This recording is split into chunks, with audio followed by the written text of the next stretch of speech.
سیٹھی سے سوال کے ساتھ میں ہوں سید عائشہ ناز. میرے ساتھ ہیں نجم سیٹھی صاحب. السلام علیکم. نجم سیٹھی صاحب, ٹائم سے پہلے پیپر آؤٹ کر دیتے ہیں آپ. اچھا, کیا ہوا؟ آپ کو پتہ ہے آپ نے 5 دن پہلے اس وقت جو چیزیں چل رہی ہیں ان کی خبر آپ نے پہلے دے دی تھی. ہاں, ایک آدھ خبر تو دی تھی مجھے, اور وہ ہر طرح سوشل میڈیا پر چل رہی ہے کہ شاید آپ کو پہلے اعتماد میں لیا جاتا ہے, اس کے بعد فیصلے کیے جاتے ہیں. کیا کہا تھا آپ نے, سنیں. نواز شریف صاحب خود پھر نہیں پرائم منسٹر بنیں گے. اگر اتنی سچویشن خراب ہے اور اتنی بھاگ دوڑ کرنی پڑے گی اور لوگوں کو ساتھ لے جانا پڑے گا, تو ہو سکتا ہے وہ شہباز شریف والا فارمولا جو پی ڈی ایم کا فارمولا تھا ایگزیکٹلی وہی فارمولا ہو کہ جی شہباز شریف صاحب جو ہے وہ پرائم منسٹر بنے. اچھا. اور چلائیں, کیونکہ ان کے تعلقات اسٹیبلشمنٹ کے ساتھ بھی زیادہ ٹربل فری ہوتے ہیں اور زیادہ لمبی چوڑی وعدے بھی نہیں ہوتے, جو وہ کہتے ہیں کر لیتے ہیں. تو میرا خیال ہے اس صورت میں میاں صاحب باہر بیٹھیں گے پھر, مگر وہ باہر بیٹھنے کا موقف اس وقت اختیار کریں گے جب کہ وہ انہیں مریم کے لیے کوئی اچھی پوزیشن مل جائے گی. تو میرا خیال ہے اگر شہباز شریف صاحب پرائم منسٹر بنتے ہیں, میاں صاحب پھر باہر بیٹھیں گے اور مریم کو وہ چاہیں گے کہ وہ چیف منسٹر پنجاب بنے, اور زرداری صاحب کم از کم پریزیڈنسی لیں گے. یہ کیا ہوا, کیوں ہوا, کب ہوا؟ مریم نواز صاحبہ کی تو بات اس طرح سے سچ ثابت ہوتی دکھائی دے رہی ہے کہ انہیں آئی جی اور چیف سیکرٹری مل بھی رہے ہیں, رپورٹ بھی کر رہے ہیں, حالانکہ ابھی تک باقاعدہ طور پر تو وہ منتخب نہیں ہوئی.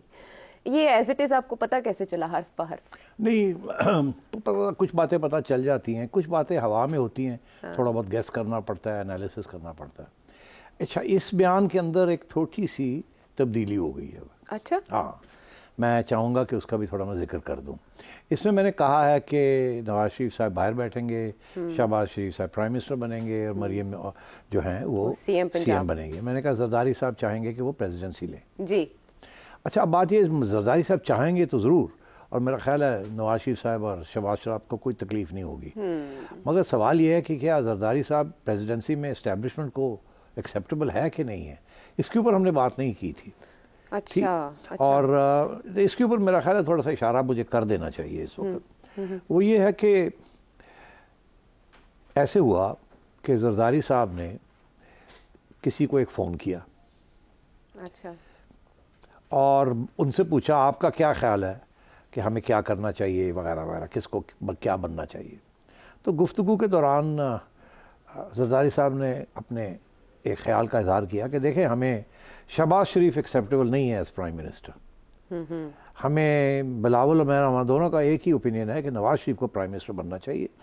شہباز شریف کے ساتھ ہم نہیں کام کر سکتے, ہم نے ایکسپیرینس کر کے دیکھ لی ہے, اور نواز شریف کو تو ہم یہ چاہیں گے کہ نواز شریف پرائم منسٹر بنے.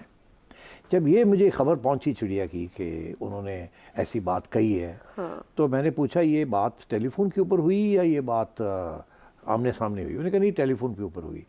تو میں نے کہا یہ واٹس ایپ کے اوپر ہوئی ہے یا اوپن لائن کے اوپر ہوئی ہے؟ تو انہوں نے کہا میں بھی پتہ کر کے بتاتی ہوں.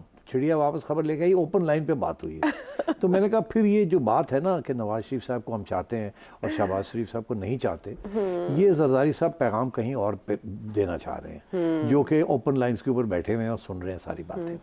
ٹھیک, تو اس کا یہ مطلب ہے یہ اسٹیبلشمنٹ کو یہ کہنا چاہ رہے تھے کہ ہم نواز شریف کو سپورٹ کریں گے ایز پرائم منسٹر, اور شہباز کو نہیں سپورٹ کریں گے. حالانکہ سب جانتے ہیں کہ اگر چوائس ہو تو اسٹیبلشمنٹ شہباز شریف صاحب کو ایکسیپٹ کرے گی, نواز شریف صاحب کو وہ نہیں ایکسیپٹ کریں گے. تو یہ ایک قسم کی بارگیننگ چپ تھی کہ زرداری صاحب اسٹیبلشمنٹ کو کہہ رہے تھے ہم تو نواز کو سپورٹ کرنے جا رہے ہیں. تو جب یہ اسٹیبلشمنٹ نے یہ بات سنی ہوگی تو انہوں نے وہ ایک ہی ہو رہے ہیں, تو پھر چلو زرداری نے ذرا دو ہاتھ ہو جاؤں. اچھا. پھر تو زرداری صاحب بھی ایکسپیکٹ کر رہے تھے کہ 2 ہاتھ کے لیے آئیں گے میرے سے بات کرنے کی, یہ آپ کیا کر رہے ہیں, ہم تو نہیں چاہتے نواز شریف کو, تو آپ کیوں سپورٹ کر رہے ہیں, آپ شہباز کو سپورٹ کریں.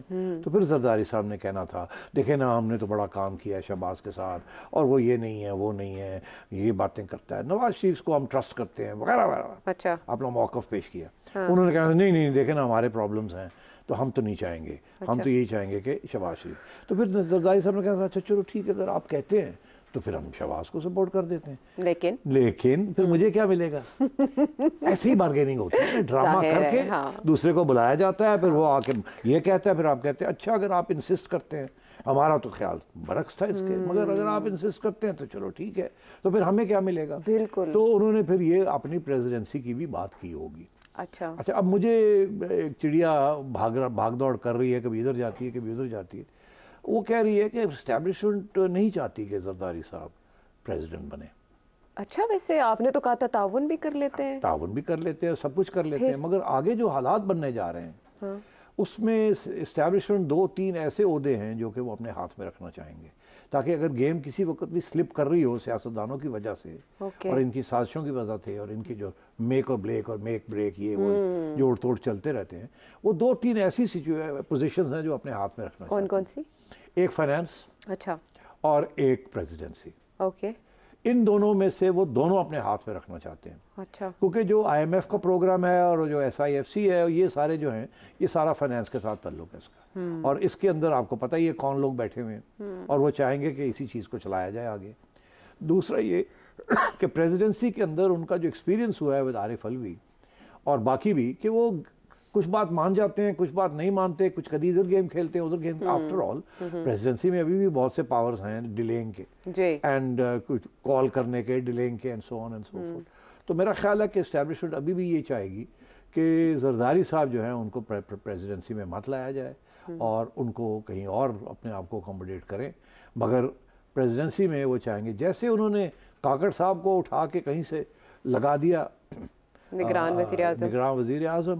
حالانکہ میں نے اپنے پچھلے پروگرام میں یہ کہا تھا کہ اسٹیبلشمنٹ ایک طرف ڈار صاحب کے ساتھ فلرٹیشن کر رہی تھی, ایک طرف جلیل عباس جیلانی صاحب کے ساتھ جیلانی کو تیار کیا ہوا تھا, وہ آپس میں مبارکے لے رہے تھے, اور پیچھے سے اسٹیبلشمنٹ نے کسی اور کے ساتھ بات کی ہوئی تھی کہ جب وقت آئے گا تو آپ کو نکال لیں گے. تو اسی لیے آپ کو یاد ہوگا کہ ایک سٹیج میں آپ نے خبر سنی تھی کہ کاکڑ صاحب مریم نواز کو ملنے لے گئے, ملنے گئے. یس بالکل یاد. اور ہم سب پوچھ رہے تھے یار یہ کاکڑ صاحب کون ہے, یہ کہاں سے آ گئے, یہ مریم کو کیا ملنے جا رہے ہیں. تو میرا خیال ہے اس وقت چھوٹے موٹے تعارف کیے جا رہے تھے کہ ریئیکشن لینے کے لیے کہ آپ کا کیا خیال ہے, and so on and so forth. اچھا. تو اسٹیبلشمنٹ گیند جو ہے نا وہ کبھی ان سوئنگر کراتی ہے, کبھی آؤٹ سوئنگر کراتی ہے, اور کبھی گگلی کرا دیتی ہے. تو اس لیے میں سمجھتا ہوں ابھی پریزیڈنسی کے اوپر ابھی تھوڑی لین دین شاید ہو. عارف علوی صاحب تو کنٹینیو نہیں نہ کر سکتے, میرا خیال ہے وہ تو نہیں کر سکتے, اور میرا نہیں خیال کہ اسٹیبلشمنٹ ان کو چاہے گی. حالانکہ اگر وہ ایسا رول ادا کرنے کے لیے تیار ہیں جو کہ اسٹیبلشمنٹ سمجھتی ہے ان کو کرنا چاہیے, کیونکہ آگے جا کے کسی نہ کسی سٹیج کے اوپر عمران خان صاحب کے ساتھ بھی مذاکرات کرنے پڑیں گے, یہ بھی میں آپ سے کہہ رہا ہوں. تو اس وقت پھر عارف علوی کی ضرورت پڑے گی. تو ہو سکتا ہے کہ یہ آگے بہت دور کی سوچ رہے ہوں, اور ہو سکتا ہے عارف علوی صاحب نے ان کی ہر بات اب تک مانی ہو, تو شاید عارف علوی صاحب کی کینڈیڈیچر بھی رہے. مگر میرا نہیں خیال باقی 2 سیاسی جماعتیں یہ مانیں گی, وہ شاید کوئی 3rd کینڈیڈیٹ مان لیں گی. اور میں آپ سے بتاؤں اس وقت اور بھی 2-3 کینڈیڈیٹس ہیں جو کہ بھاگ دوڑ کر رہے ہیں. کون؟ کیونکہ زرداری صاحب نے اگر سینٹ مانگا ہے اور اگر زرداری صاحب نے نیشنل اسمبلی اسپیکر مانگا ہے, تو اگر یہ دونوں مانگے ہیں تو پھر یہ جو اس وقت جو صاحب بیٹھے ہوئے ہیں سینٹ کے اندر وہ کہاں جائیں گے؟ صادق سنجرانی صاحب, وہ تو بہت چہتے ہیں, اسٹیبلشمنٹ کے تو پکے آدمی ہیں وہ. بالکل. اچھا, یا تو وہ پھر یہ کہیں گے جی مجھے چیف منسٹری بلوچستان دیں, مگر وہ تو انہوں نے بگٹی صاحب کو وعدہ کر دیا ہے کیونکہ ان کو انٹیریئر سے ہٹا کے لے کے گئے وہاں. تو پھر یہ سنجرانی صاحب کا کیا ہوگا؟ تو یہ بھی ہو سکتا ہے کہ سنجرانی صاحب کو وہ پریزیڈنسی میں بھیج دے, پروموٹ ہو جائے نا چیئرمین سینٹ سے. اور تو اس قسم کی چیزیں ابھی چل رہی ہیں. میرا خیال ہے ابھی تھوڑی لین دین ہوگی, تھوڑی سی گفتگو چلے گی, اس کے اوپر نیگوسیشنز ہوں گے. میں سمجھتا ہوں پریزیڈنسی ابھی فیصلہ نہیں ہوا کہ کون بیٹھے گا پریزیڈنسی میں. ٹھیک ہے, یعنی ابھی لیکن پیپلز پارٹی اور جو نون لیگ نے کمیٹیاں بنائی ہیں ان کا دوسرا سیشن تو ہو گیا کمپلیٹ, اور وہ چاہ رہے ہیں کہ جلد از جلد یہ پروسیس کمپلیٹ ہو جائے. 1 ہفتے کے اندر اندر آپ سمجھتے ہیں اس حوالے سے اعلان آ جائے گا سامنے کہ کون؟ موٹے موٹے فیصلے تو ہو جائیں گے, گورنمنٹس جو ہے نا وہ کال کریں گی. اب دیکھیے نا, آئین یہ کہتا ہے کہ 21 دن سے زیادہ نہیں ہو سکتا, یہ نہیں کہتا کہ کم نہیں ہو سکتا. تو اگر 21 دن گنتے ہیں آپ from the day the election results have been announced, تو وہ 29 بنتی ہے. مگر اگر پریزیڈنٹ صاحب تیار ہوں اور یہ لوگ گورنمنٹ, فیڈرل گورنمنٹ تیار ہے کہ جا کے فوراً اوتھ لیں, تو وہ پریزیڈنسی کو کہہ سکتے ہیں کہ اس سے پہلے کر دیں. بالکل, اس سے پہلے حلف اٹھا لیں سارے, اور اس کے بعد اجلاس کال کریں. 3 سٹیجز ہیں. پہلی سٹیج پہ کال کی جاتی ہے, پرانا اسپیکر بیٹھا ہوتا ہے اور اسمبلی کال کرتا ہے. اس اسمبلی کے اندر سب سے پہلے وہ الیکشن اسپیکر کی ہوتی ہے, پھر ڈپٹی اسپیکر کی ہوتی ہے, اس کے بعد پھر ہاؤس الیکٹ کرتا ہے ہاؤس لیڈر, پرائم منسٹر. تو وہ 2 یا 3 دن کا وہ کام ہے, سیشن ہوتا ہے. تو اگر پہلے کر لیں یہ, اگر یہ آج سب طے ہو جائے کہ کیا ہونا ہے کیا نہیں ہونا, تو یہ جلدی کر سکتے ہیں. چلے, طے تو بڑا کچھ ہو رہا ہے, آپ کو بھی شاید آپ کو تو ظاہر ہے پتہ ہوگا، جیسے آپ کو یہ پتہ تھا کہ سیٹ اپ کیا ہو سکتا ہے ممکنہ طور پر، لیکن عمران خان صاحب سے جو ملاقاتیں ہو رہی ہیں، اور اس وقت سب سے زیادہ ریلیونٹ بائی دا وے مجھے پاکستان تحریک انصاف ہی دکھائی دے رہی ہے، ہر جگہ انہی کی بازگشت ہے اور انہی کے فیصلوں کی گونج ہے، یہاں تک کہ وہ مولانا صاحب سے بھی ملنے چلے گئے۔ اسد کیسر صاحب کو ٹاسک دیا گیا ہے عمران خان صاحب کی طرف سے کہ جو جماعتیں ریگنگ سمجھ رہی ہوئی ہیں ان کے ساتھ رابطے کریں اور احتجاج کا لاہ عمل تیار کریں۔ P T I by the way Saturday کو احتجاج بھی کر رہی ہے لیکن پرامن۔ مین وائل جو میں نے کہا اعلانات ہوئے ہیں وہ آپ تک پہنچے ہوں گے کہ پنجاب کے لیے سی ایم کے امیدوار ہوں گے پاکستان تحریک انصاف کی جانب سے اسلم اقبال صاحب جو روپوش ہیں۔ کے پی کے لیے علی امین گنڈا پور صاحب کا نام آیا لیکن اس کے اوپر جتنا تنقید ہوئی اس کے بعد کہا جا رہا ہے کہ شاید وہ نام واپس لیا جائے۔ اور اس کے علاوہ پرائم منسٹر کے عہدے کے لیے پاکستان تحریک انصاف کے جو امیدوار نامینیٹ کیے گئے ہیں وہ ہیں عمر ایوب صاحب۔ ان نامزدگیوں کو لے کے ایک امپریشن یہ آ رہا ہے کہ ابھی بھی عمران خان صاحب ہٹے نہیں پیچھے اپنے موقف سے، اور وہ سمجھتے ہیں کہ جس انداز میں لوگ باہر نکلے ہیں اور انہیں ووٹ ملے ہیں اور جس مینڈیٹ جو دیا گیا اس کے بعد انہیں آگے بڑھنا چاہیے۔ کیا سمجھتے ہیں آپ؟ دیکھیے یہ بہت اچھی ٹیکٹکس ہیں عمران خان کی، کیونکہ نیگوسیشن جب ہوتی ہے تو from a position of strength ہونی چاہیے۔ اب یہ جو بیان آ رہے ہیں کہ آپ مین 9 کی بات کرتے ہیں، ہم تو ایک اور مین 9 کرنے کے لیے تیار ہیں، جی چلوایا ہم نے اسٹیٹمنٹ۔ ہاں تو اب بات یہ ہے کہ عمران خان صاحب نے بھی وہی فیصلہ کیا ہے کہ اسٹرینتھ دکھانی ہے اس وقت، کمزوری نہیں دکھانی۔ اور اسٹرینتھ کیسے دکھانی ہے کہ وہ لوگ جن کو اشتہاری قرار دے دیا گیا ہے، جن کے لیے اب اریسٹ وارنٹس نکلنے شروع ہو گئے ہیں، اور وہ جو کہ اور مئی 9 کے کیس کے اوپر انہی کو وہ نامزد کر رہے ہیں۔ ہاں یہ جو صاحب ہیں میاں اسلم صاحب، یہ بھی اشتہاری ہیں، اور ادھر گنڈا پور صاحب بھی اشتہاری ہیں۔ تو میں نے کہا دونوں کو انہوں نے اس لیے نام یہ باہر آ گئے ہیں تاکہ دکھانے کے لیے کہ ہم تو اگریشن کی طرف جا رہے ہیں، تسی جو مرضی کر لو، اسی تے we are coming on the streets.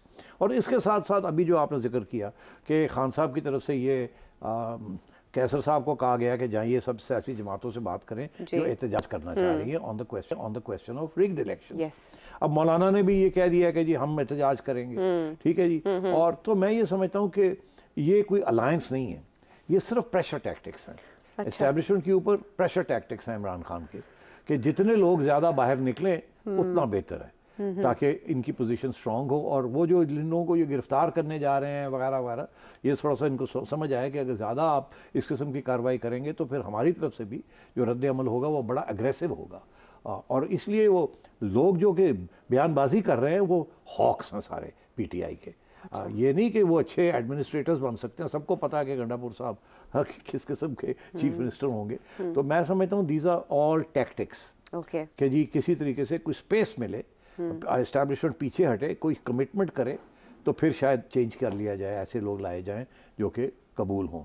مگر اس وقت this is great tactics by Imran Khan کہ ہم احتجاج بھی کرنے لگے ہیں، اور وہ جو سیاسی جماعتیں ہیں جو کہ خود کرنا چاہ رہی ہیں ان کو بھی ساتھ لیں گے اینڈ سو آن۔ مگر اس کا یہ مطلب نہیں ہے کہ کوئی عمران خان کسی ایسی جماعت جس سے لائک فار ایگزامپل مولانا ان کے ساتھ کوئی اتحاد کریں گے کسی قسم کا سیاسی، وہ کبھی نہیں ہوگا، نہ مولانا کرے گا نہ وہ کریں گے۔ حالانکہ مولانا نے، میں نے سنا ایک اسٹیٹمنٹ دیا ہے کہ جی ذہنی طور پہ ہم بالکل فرق ہے، مگر جو ذہن تو بدل بھی سکتے ہیں، ڈرامہ، سارا ڈرامہ۔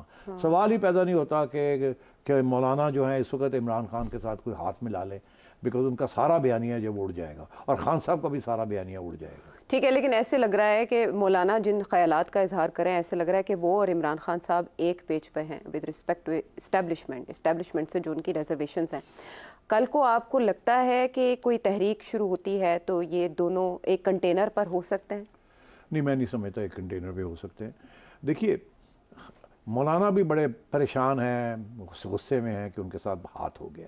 ان کا خیال ہے ان کی زیادہ سیٹیں تھیں، ان کو نہیں جیتنے دیا، اور ان کا ایک ایکسپیرینس ہے اسٹیبلشمنٹ کے ساتھ۔ آپ کو یاد ہوگا 2020 میں بھی وہ پورا دھرنا لے کے آئے تھے، اور ان کا خیال تھا کہ گورنمنٹ کو گرانا ہے، اور ان کا یہ کہنا ہے کہ ان کو اشارہ کیا گیا تھا کہ جی آپ جائیں، آپ فکر ہی نہ کریں، گورنمنٹ کو گرائے جا کے۔ اور ان کے ساتھ ہاتھ ہو گیا، بعد میں بڑے شرمندہ بھی تھے وہ، کیونکہ نہ زرداری صاحب، نہ نواز شریف صاحب، نہ شہباز صاحب، کوئی بھی کسی نے بھی ان کا ساتھ نہیں دیا۔ انہیں احساس تھا اس بات کا کہ یہ سارا مولانا کے ساتھ ڈرامہ ہو رہا ہے۔ تو مولانا جو ہیں وہ اپنی گیم کھیلیں گے، وہ ابھی بھی اپنے ہاتھ میں سب کچھ رکھیں گے، وہ کسی صورت میں بھی عمران خان کے ساتھ ایک کنٹینر پہ نہیں بیٹھے۔